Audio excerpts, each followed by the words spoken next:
من لعيبة العالم بدأوا في مراكز وغيروا مراكزهم وتألقوا في المراكز دي وبقوا أساطير في المراكز دي، زي لعيبة كتير مالديني وراموس وكازيميرو وفان بيرسي وكتير من اللعيبة. في فيديو النهاردة هنتكلم عن أبرز اللعيبة اللي غيروا مراكزهم وتألقوا، وده هيبقى الجزء الأول، هنعمل منه أجزاء. فلو انت شوف قناة فارس وصلك كل جديد، ويلا بينا نبدأ. البداية هتبقى مع أسطورة المنتخب الويلزي جوني تشارلز، اللي كانت مسيرته مع ليدز يونايتد في 1949.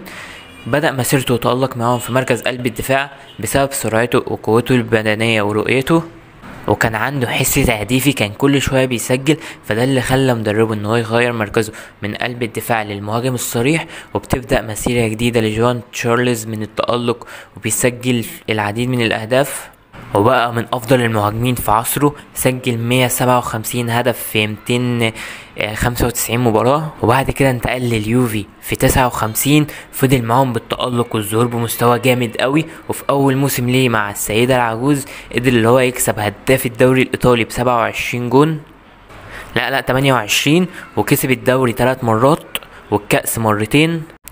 وفي 1962 بيغادر من يوفنتوس وبيلعب في اكتر من نادي، ومن ابرزهم روما، وبقى من افضل المهاجمين اللي يكون في التاريخ. فبس كده جون تشارلز من قلب الدفاع للمهاجم، وبقى من افضل المهاجمين في عصره. اللاعب التاني روبن فان بيرسي، بدأ النجم الهولندي في مركز الجناح الشمال مع ناشئين نادي فاينورد، وتألق معاهم مستمر في المركز ده حتى بعد تصعيده للفريق الأول من 2001 ل 2004، وتميز بسرعته وتسديداته القوية وانطلاقاته السريعة، فده اللي خلى أرسنال اللي هما يتعاقدوا معاه في 2004. مع وصوله للأرسنال بيقرر أرسن فينجر اللي هو يغير مركزه من الجناح الشمال للمهاجم الصريح، وبتبدأ مسيرة جديدة لفان بيرسي من التألق وتسجيل العديد من الأهداف مع أرسنال، وبيتألق معاهم تألق جامد جدا، وبيبقى من أحسن المهاجمين في العالم. حرفيا فان بيرسي من أحسن المهاجمين في العالم، وبيكتب اسمه في تاريخ الأرسنال، وبيبقى واحد من أفضل الهدافين في تاريخ الأرسنال، ده غير تألقه مع منتخب هولندا، وبيسجل 132 هدف مع الأرسنال في 8 مواسم، وبيبقى واحد من أحسن الهدافين التاريخيين ليهم. وبيستمر في التألق حتى بعد ما ساب أرسنال وراح اليونايتد، وبعد كده بيروح تركيا وبينتقل لفاينورد، وهو برضو مستمر في التألق. فبس كده روبن فان بيرسي النجم الهولندي من الجناح الشمال للمهاجم الصريح، ويبقى واحد من أفضل المهاجمين في العالم. واللاعب رقم 3 خفير ماسكارينو، نجم برشلونة السابق، اللي بدأ كده مسيرته مع نادي ليفربول، وكتب اسم لنفسه في نص ملعب ليفربول لما كان بيلعب جنب جيرارد، واتقال عليهم في الوقت ده اللي هم أحسن ثنائية في العالم. وفي 2010 بينتقل لبرشلونة في الفترة الذهبية لجوارديولا. بدايته ما كانتش أحسن حاجة مع برشلونة، ولقى صعوبة في المشاركة، بس جت لقطة غيرت كل ده في دوري الأبطال 2011 لما عمل تاكلينج في مباراة برشلونة وأرسنال، منع هدف مؤكد. من ساعتها هو يعني بدأ في مركز بيقرر جوارديولا اللي هو يجيبه في مركز قلب الدفاع، ويبدأ مسيرة جديدة في قلب الدفاع مع نادي برشلونة ويتألق فيها، وبيستمر في المركز ده وفي التألق في قلب الدفاع، وبيفوز بال19 لقب. بس كده النجم الأرجنتيني خفير ماسكارينو من لاعب وسط ومن أحسن لاعيبة الوسط اللي لعبوا مع ليفربول إلى قلب الدفاع، ويبقى واحد من أحسن المدافعين في تاريخ برشلونة إن لم يكن أفضلهم بعد بيول وبيكيه. واللاعب رقم 4 قيصر الكرة الألمانية بيكن بار، واحد من أفضل المدافعين اللي جم في التاريخ وفي تاريخ ألمانيا. بدأ كده مسيرته مع نادي بايرن ميونخ في لاعب الوسط المهاجم في 1964، وبعد مونديال 66 بيغير مركزه من لاعب ارتكاز، وبعد كده بيستقر على قلب الدفاع عشان يبدأ كده مسيرة من التألق ويبقى واحد من أفضل المدافعين في العالم إن لم يكن أفضلهم.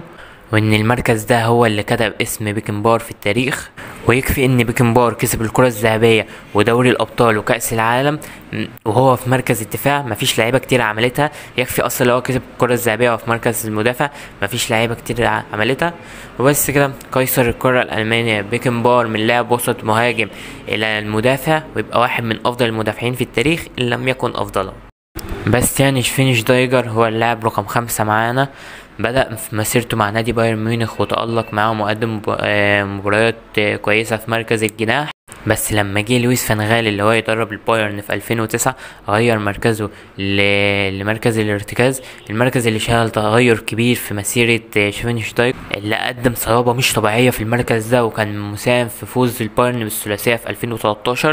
ومع صلابته في المركز ده اللي مش طبيعية حرفيا ساعد منتخب ألمانيا في الفوز في كأس العالم 2014، وبقى واحد من أفضل اللعيبة اللي لعبوا في المركز ده. وبعد كده بينتقل لليونايتد 2015 وبيستمر في التألق في المركز ده. شيفيني شتايجر من مركز الجناح للمركز الارتكاز، وبيعمل تألق جامد قوي في المركز ده، وبيساعد منتخب بلده في الفوز بكأس العالم والبايرن في الفوز بالثلاثية التاريخية. واللاعب رقم 6 هو البرازيلي روبرتو فيرمينو، اللي بدأ في شباب نادي فيكروز في 2008 في 2009، وتصعد للفريق الأول في 2009 2010، وكان بيلعب في مركز نص الملعب المدافع.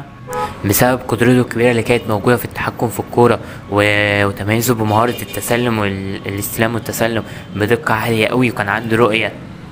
وقدر فيرمينو في تألقه في المركز ده انه يلفت الانتباه هوفنهايم في 2011، وبينتقل ليهم في ألمانيا وبيقعد معاهم ل 2015. واول ما وصل لاحظ المدرب ان فيرمينو عنده نزعه هجوميه وبيقدر اللي هو من تحكمه في الكره اللي هو يسجل اهداف، فبيقرر اللي هو يغير مركزه من نص الملعب المدافع لصانع الالعاب.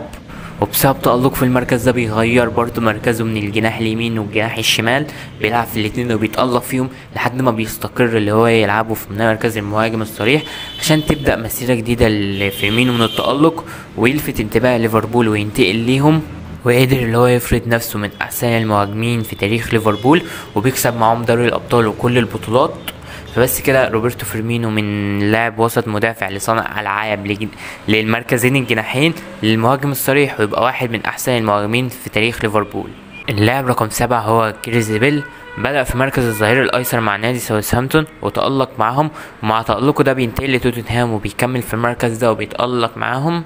وبسبب تميزه بالسرعة وانطلاقاته السريعة والقوة والمهارة وتسديداته، بيقرر مدرب توتنهام اللي هو يغير مركزه من الظهير الأيسر لمركز الجناح، وبيتألق تألق جامد جدا وبيفوز بأفضل لاعب في إنجلترا في 2012، وبيعمل مستويات عالية جدا وبينتقل لريال مدريد وبيتألق معهم ويقدر اللي هو يكسب دوري الأبطال وكل البطولات الممكنة مع نادي ريال مدريد. وقدر اللي هو يلعب في كل المراكز بتاعة الهجوم بعد ما كان ظهير أيسر بس. واللاعب رقم 8 أنطونيو فالنسيا، اللي بدأ في نادي في الإكوادور في مركز الجناح، وده المركز اللي هو تألق فيه، وبعد كده بينتقل لأوروبا اللي يلعب في فيا ريال ويجان الإنجليزي. وبعد ما تألق معاهم وظهر بمستويات عالية بينتقل لليونايتد في 2009 وبيستمر في اللي هو يلعب في مركزه المفضل الجناح اليمين. وفي 2011 بيتصاب مدافع اليونايتد وما كانش فيه بديل، فبيقرر سير أليكس فيركسون اللي هو ينزل أنطونيو فالنسيا من الجناح اليمين للظهير اليمين، وبيبدأ مسيرة جديدة من التألق بسبب انطلاقاته السريعة وتسديداته وكراته العرضية. ويتألق في المركز ده لأنه كان بيستغل سرعته في أكتر الأوقات. بس كده أنطونيو فالنسيا من الجناح اليمين للظهير اليمين. واللاعب رقم 9 واحد من أفضل المدافعين في التاريخ سيرجيو راموس، اللي بدأ كده في التألق لما كان بيلعب في نادي إشبيليا في 2004 في مركز الظهير اليمين. ومع تألقه وظهوره بمستويات عالية بيخلي بيريز اللي هو يتعاقد معاه ويجيبه ريال مدريد، ومع وصوله ريال مدريد كان بيلعب في نص الملعب المدافع، واحيانا كقلب دفاع لتعويض النقص في المراكز دي بسبب الاصابات.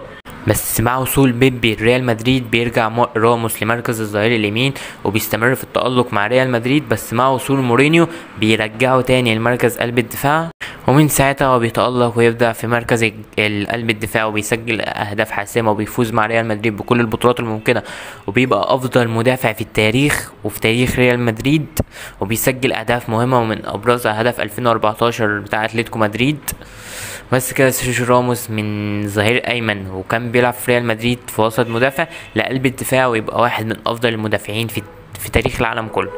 واخيرا وصلنا لاخر لاعب في الجزء الاول، واللاعب رقم 10 الحارس التاريخي لمنتخب ايطاليا بوفون، اللي بدأ في 1991 كلاعب وسط واحيانا كمهاجم مع فريق بارما، بس كان بيحب مركز حراسة المرمى وكان بيحب يقف جون في التدريبات، ومع اصابة حارس مرمى بارما وما كانش فيه بديل ليه، فبيقرر المدرب اللي هو يختار من اللعيبه بتاعتهم حد يقف جون، بيقرر بوفون اللي هو يقف جون، ومن ساعتها هو استمر في المركز ده وتألق معاهم وبينتقل لليوفي وبيتألق مع اليوفي في المركز ده، وبسبب طوله اثبت قدراته في المركز ده ويبقى واحد من افضل الحراس في التاريخ ومن افضل حراس المرمى في تاريخ ايطاليا، وبيكسب كأس العالم مع منتخب ايطاليا. وبس كده ده كان الجزء الاول 10 لعيبه استنى الجزء التاني. فما تنساش في قناة عايز يوصل لك كل جديد، وسلام.